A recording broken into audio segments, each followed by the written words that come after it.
Hello my dear students, welcome to Jnanapeetha for tech YouTube channel.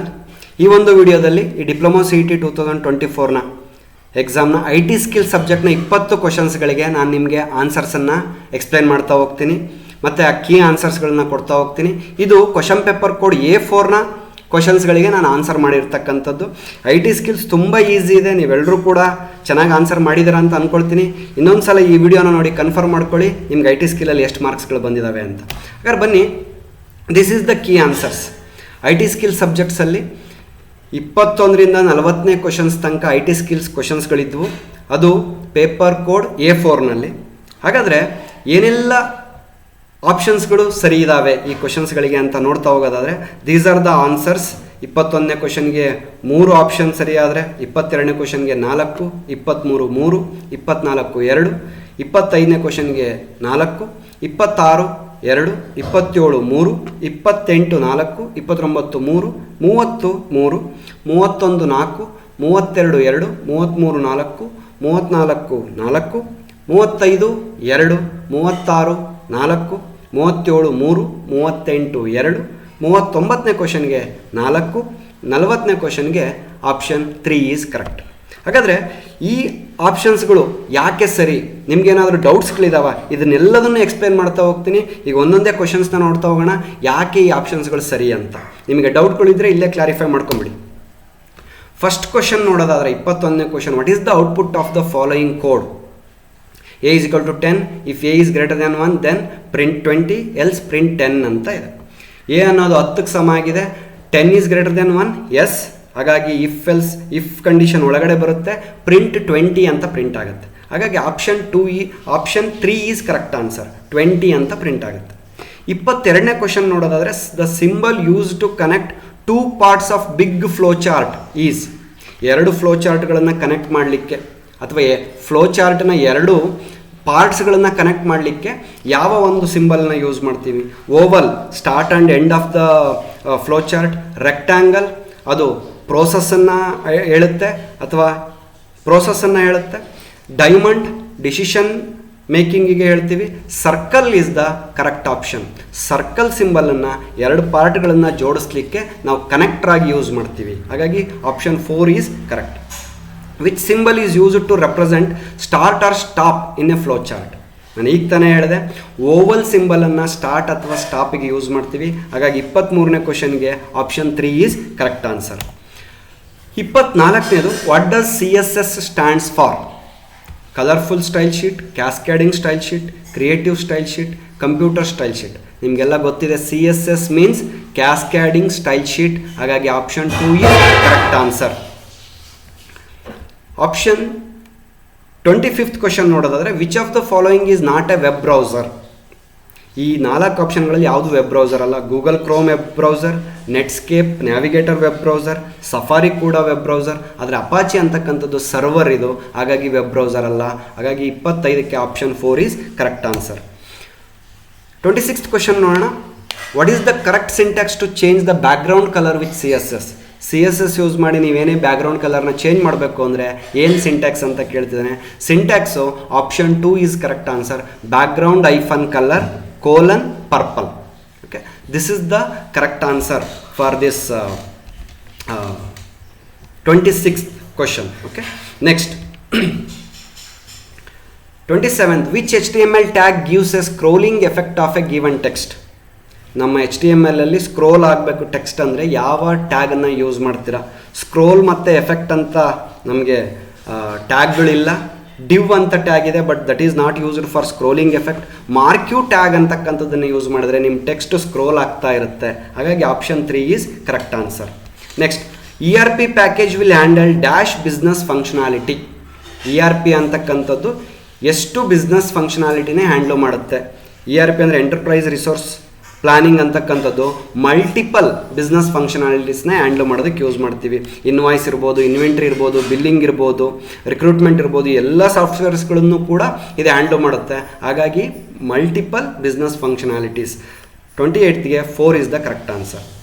Which one is a type of organisational structure? Organisational structure ಅಂತ ಬರ್ತವೆ, ಇದರಲ್ಲಿ ಯಾವುದು type of organization structure ಅಂತ ಕೇಳಿದ್ದಾನೆ. So ಹಾಗಾಗಿ 29ಗೆ functional structure is the correct answer. Responsibility structure ಅಂತ ಇಲ್ಲ, ಬಿಹೇವಿಯರಲ್ ಸ್ಟ್ರಕ್ಚರ್ ಇಲ್ಲ, ರಿಲೇಷನಲ್ ಸ್ಟ್ರಕ್ಚರ್ ಅಂತ ಇಲ್ಲ, ಫಂಕ್ಷನಲ್ ಸ್ಟ್ರಕ್ಚರ್ ಅಂತ ಇದೆ. ಹಾಗಾಗಿ 29ಗೆ functional structure is the correct answer. 30 the dash describes how an actor uses a system to accomplish a particular goal for describing the activities. ನೋಡಿ, ಯೂಸ್ ಕೇಸ್ ಡಯಾಗ್ರಾಮ್ ಅಂತಕ್ಕಂಥದ್ದು ನಾವು process case ಅಂತ ಇಲ್ಲ, work case ಅಂತ ಇಲ್ಲ, ಸಬ್ process ಅಂತ ಎಲ್ಲೂ ನೋಡಲ್ಲ. ಯೂಸ್ ಕೇಸ್ ಡಯಾಗ್ರಾಮ್ ಅಂತಕ್ಕಂಥದ್ದನ್ನು ಯೂಸ್ ಮಾಡಿ ಹೇಗೆ ಅದರ ಯೂಸರ್ಸ್ಗಳು ಸಿಸ್ಟಮ್ ಜೊತೆ ಆ್ಯಕ್ಟ್ ಮಾಡ್ತಾರೆ, ಯಾವ ರೀತಿ ಅದನ್ನು ಯೂಸ್ ಮಾಡ್ಕೊಳ್ತಾರೆ, ಅವ್ರ ಬಿಹೇವಿಯರ್ ಏನು ಅಂತ ನೋಡ್ತೀವಿ. ಹಾಗಾಗಿ the use case describes how an actor uses a system to accomplish a particular goal for describing the activity. Option 3 is correct answer. 31 ನೋಡೋದಾದರೆ, which of the following is not A characteristics of first generation ERP system. ERP system ಅಂತ ಏನು start ಆಯಿತು, ಫಸ್ಟಿಗೆ ಬಂದಾಗ ಏನೇ character ಇರಲಿಲ್ಲ ಇದರಲ್ಲಿ ಅಂತ. Option 1, they were based on the mainframe computers. Yes, that is correct. They focused on accounting and financing. ಆ ಮಾಡ್ಯೂಲ್ಗಳಿದ್ವು, ಆ ಕೆಲಸವನ್ನು ಮಾಡ್ತಿತ್ತು. They used centralized database. Yes, ERP ಆವಾಗ ಸೆಂಟ್ರಲೈಸ್ಡ್ ಡೇಟಾಬೇಸನ್ನು ಯೂಸ್ ಮಾಡ್ತಿತ್ತು. ಆದರೆ 4th option, they supported real time data ಪ್ರೊಸೆಸಿಂಗನ್ನು ಮಾಡ್ತಿರಲಿಲ್ಲ. ಹಾಗಾಗಿ ಆಪ್ಷನ್ 4 ಈಸ್ ಕರೆಕ್ಟ್ ಆನ್ಸರ್. 32ನ ನೋಡೋದಾದರೆ, which cloud service model enables user to develop, run, manage applications without worrying about underlying infrastructure? ನಮ್ಮಲ್ಲಿ 3 ಟೈಪ್ ಆಫ್ ಕ್ಲೌಡ್ ಸರ್ವಿಸಸ್ ಇದ್ದಾವೆ, cloud ಮಾಡೆಲ್ಸ್ಗಳಿದ್ದಾವೆ. IaaS infrastructure as a service, PaaS platform as a service, SaaS software as a service ಅಂತ ಇದೆ, NAS ಅಂತ ಇಲ್ಲ. ಇದರಲ್ಲಿ ಒಂದು ಅಪ್ಲಿಕೇಶನ್ನ ಡೆವಲಪ್ ಮಾಡಬೇಕು, ರನ್ ಮಾಡಬೇಕು, ಮ್ಯಾನೇಜ್ ಮಾಡಬೇಕು ಅಂದರೆ ಯಾವುದನ್ನು ಯೂಸ್ ಮಾಡ್ತೀವಿ ಅಂತ ಹೇಳಿದ್ರೆ PaaS-ಅನ್ನು ಯೂಸ್ ಮಾಡ್ತೀವಿ. Platform as a service is used for developing and running and managing the applications. Okay, confuse ಮಾಡ್ಕೊಳ್ತೀರಾ, ಇನ್ಫ್ರಾಸ್ಟ್ರಕ್ಚರ್ ಅಂತ ಹೆಸರಿದೆ ಅಂತ ಹೇಳ್ಬಿಟ್ಟು IaaS ಅಂತ ಹಾಕ್ತೀರಾ, ಆದರೆ ಇದು PaaS is the correct answer. 33, which of the following is not a Google application. ಗೂಗಲ್ನವ್ರು ಮಾಡಿರ್ತಕ್ಕಂಥ ಅಪ್ಲಿಕೇಶನ್ ಯಾವುದಲ್ಲ. ಗೂಗಲ್ ಡಾಕ್ಸ್ ಇದೆ, ಗೂಗಲ್ ಸ್ಲೈಡ್ಸ್ ಇದೆ, ಗೂಗಲ್ ಶೀಟ್ಸ್ ಅಂತ ಇದೆ, ಬಟ್ ಗೂಗಲ್ ವರ್ಡ್ ಅಂತ ಇಲ್ಲ. ಹಾಗಾಗಿ 4th ಈಸ್ ದ ಆಪ್ಷನ್. 33ಗೆ 4th is the correct option. IoT is a, IoT ಅಂದ್ರೆ ಏನು? Network of sensors, network of objects in ring structure, network of virtual objects, network of physical objects embedded with sensors. IoTಗೆ correct option ಯಾವುದು ಅಂದರೆ network of physical objects embedded with sensors. ಹಾಗಾಗಿ option 4 is the correct answer. 35th, dash is a file storage and synchronisation service developed by Google which provides complete office tools with cloud storage. ನಮ್ಮ ಗೂಗಲ್ನವರು develop ಮಾಡಿರ್ತಕ್ಕಂಥ ಯಾವ application file storage ಮತ್ತು ಸಿಂಕ್ರೊನೈಸೇಷನಿಗೆ ಬಳಸ್ತೀವಿ ಅಂತ ನೋಡೋದಾದರೆ Google drive. Google drive is the correct option. Google drive is the correct option ಇದಕ್ಕೆ 35ನೇ ಕ್ವಶನ್ಗೆ ಅಂತ.